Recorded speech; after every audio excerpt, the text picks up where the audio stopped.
Assalamualaikum warahmatullahi wabarakatuh. Perkenalkan, saya Delia Khofifah Yonanda dengan NIM akhir 004 kelas A1 Fakultas Keperawatan Universitas Airlangga.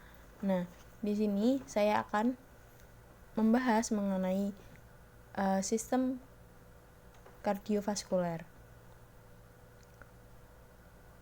Untuk melanjutkan video pembahasan pertama, di sini saya akan membahas mengenai sistem kardiovaskuler.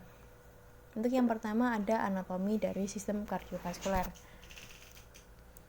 Anatominya yaitu ada jantung. Nah, jantung ini terdiri dari dua katup, yaitu katup atrioventrikular dan katup seminular. Juga terdapat tiga lapis, yaitu ada endokardium, miokardium, dan perikardium. Sedangkan jantung memiliki 4 bagian, yaitu ada serambi kanan atau atrium dextra, bilik kanan atau ventricle dextra, serambi kiri, atrium sinistra, dan bilik kiri atau ventricle sinistra. Nah, ruang jantung terdiri dari atrium kanan, atrium kiri, ventricle kanan, dan ventricle kiri. Atrium kanan atau atrium dextra terdiri dari rongga utama dan auricula di luar. Bagian dalamnya membentuk suatu rigi atau crista terminalis. Dalam atrium kanan terdiri dari vena cava superior, vena cava inferior, sinus coronarius, dan osteum atrioventricular dextra. Terdapat sisa fetal atrium kanan yaitu fossa ovalis dan annulus ovalis. Kemudian ada atrium kiri atau atrium sinistra. Nah, ini terdiri dari rongga utama dan auricula. Untuk yang ketiga ada ventricle kanan atau ventricle dextra berhubungan dengan atrium kanan melalui osteum anteroventricle dextrum dengan tractus pulmonalis melalui osteum pulmonalis. Nah, dinding ventrikel kanan jauh lebih tebal dari atrium kanan yang terdiri dari valvula tricuspidal dan valvula pulmonalis. Yang keempat ada ventricle kiri atau ventricle sinistra berhubungan dengan atrium sinistra melalui osteum anteroventricular sinistra dan dengan aorta melalui osteum aorta. Nah, terdiri dari valvula mitralis dan valvula seminularis aorta. Untuk selanjutnya adalah pembuluh darah, yaitu terdapat jenis pembuluh darah seperti arteri, yaitu arteri pulmonalis, aorta, dan arterial. Sedangkan vena ada vena pulmonalis, vena tubuh, dan venula. Kapiler merupakan pembuluh darah kecil yang menghubungkan arteriol dengan venula. Selanjutnya ada sel-sel darah. Sel-sel darah ini ada eritrosit atau sel darah merah, ada leukosit, sel darah putih, dan trombosit atau sel darah pembeku. Yang pertama ada eritrosit atau sel darah merah, yaitu yang beredar melalui kapiler-kapiler. Jumlah eritrosit ini pada pria kira-kira 5 juta per milimeter kubik, pada wanita kira-kira 4 juta per milimeter kubik. Nah, sel darah merah ini mengandung hemoglobin yang berfungsi untuk mengikat oksigen. Jika sel-sel darah merah ini kekurangan zat besi, maka akan mengalami penyakit yang disebut anemia. Adapun jika kekurangan darah oksigen dinamakan sebagai sianosis. Yang kedua ada leukosit atau sel darah putih. Sel darah putih ini berjumlah sekitar 5.000 sampai 10.000 butir untuk setiap mikroliter darah manusia. Terdiri dari dua macam sel darah putih, yaitu ada monosit dan limfosit. Monosit ini dengan ciri-ciri inti bulat, besar, bersifat fagosit, dan dapat bergerak cepat. Sedangkan limfosit dengan ciri-ciri berinti satu, tidak dapat bergerak, dan berfungsi untuk imunitas. Nah, leukosit ini berbentuk tidak tetap atau ameboid, tidak berwarna, memiliki inti bulat atau cekung dan berjumlah 5.000 sampai 10.000. Selain itu, leukosit juga sebagai pengangkut zat lemak, pembuluh sel dan limfe serta bersifat fagosit atau membasmi. Yang ketiga ada trombosit atau sel darah pembeku. Trombosit dibentuk dalam sumsum tulang dari megakariosit. Trombosit dalam darah berjumlah antara 150.000 sampai 400.000 butir per mikroliter darah. Bentuknya tidak tetap, fungsinya untuk pembekuan darah. Adapun zat besi yang terlepas akan digunakan dalam membentuk sel darah merah baru.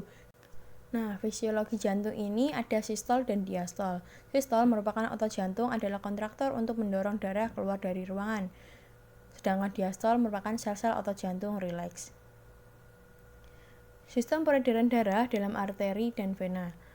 Ada peredaran darah besar yaitu bilik kiri, aorta, pembuluh nadi, pembuluh kapiler, vena cava superior dan inferior, dan selanjutnya ke serambi kanan. Sedangkan untuk peredaran darah kecil yaitu melalui bilik kanan jantung, arteri pulmonalis, paru-paru, vena pulmonalis, dan lalu ke serambi kiri jantung. Nah, ada fisiologi jantung, yaitu jantung berfungsi untuk memompa darah melibatkan banyak struktur di dalamnya, yaitu meliputi sistem konduksi, potensi aksi, dan siklus jantung.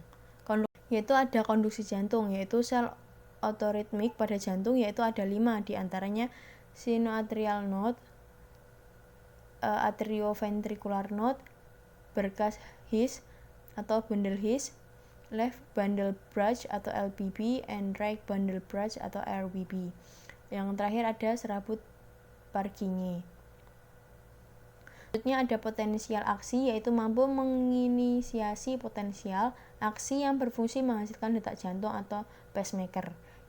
Untuk yang terakhir ada siklus jantung. Siklus jantung akan menghasilkan aktivitas listrik jantung yang diikuti oleh aktivitas mekanik sehingga menghasilkan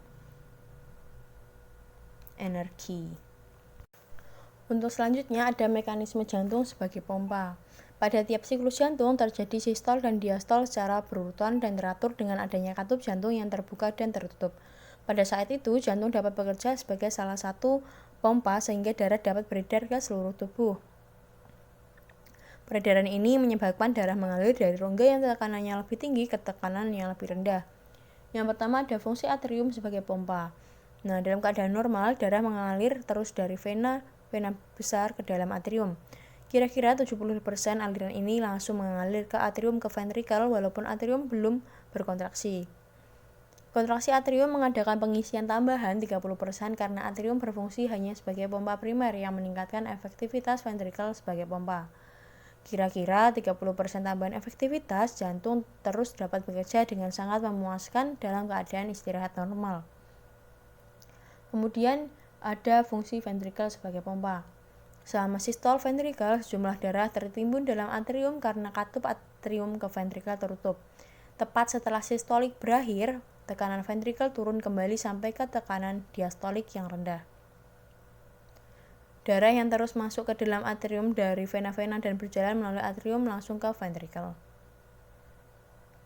Yang pertama, di sini ada pengosongan ventrikel selama sistol, yaitu tekanan ventrikel meningkat dengan cepat. Terjadi kontraksi pada ventrikel tetapi tidak terjadi pengosongan. Periode ini dinamakan sebagai periode kontraksi sistemik. Yang kedua ada periode injeksi. Ini bila tekanan ventrikel kiri meningkat sedikit di atas 80 mmHg, tekanan ventrikel sedikit di atas 8 mmHg, tekanan ventrikel sekarang mendorong membuka katup seminularis segera darah mulai dikeluarkan dari ventrikel.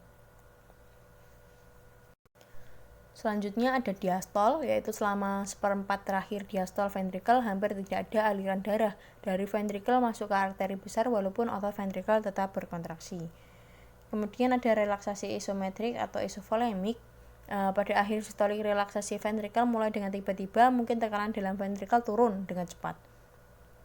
Nah, peringkat tekanan dalam arteri besar tiba-tiba mendorong darah kembali ke arah ventrikel, menimbulkan bunyi penutup katup aorta dan pulmonal dengan keras selama 0,03 sampai 0,06 detik. Selanjutnya, otot ventrikel relaksasi dan tekanan dalam ventrikel turun dengan cepat kembali ke tekanan diastol yang sangat rendah. Katup atrium dan ventrikel membuka mengawali siklus pompa ventrikel yang baru. Oke, berikut adalah referensi yang saya gunakan untuk pemaparan materi kali ini, dan terima kasih, kurang lebihnya mohon maaf. Wassalamualaikum warahmatullahi wabarakatuh.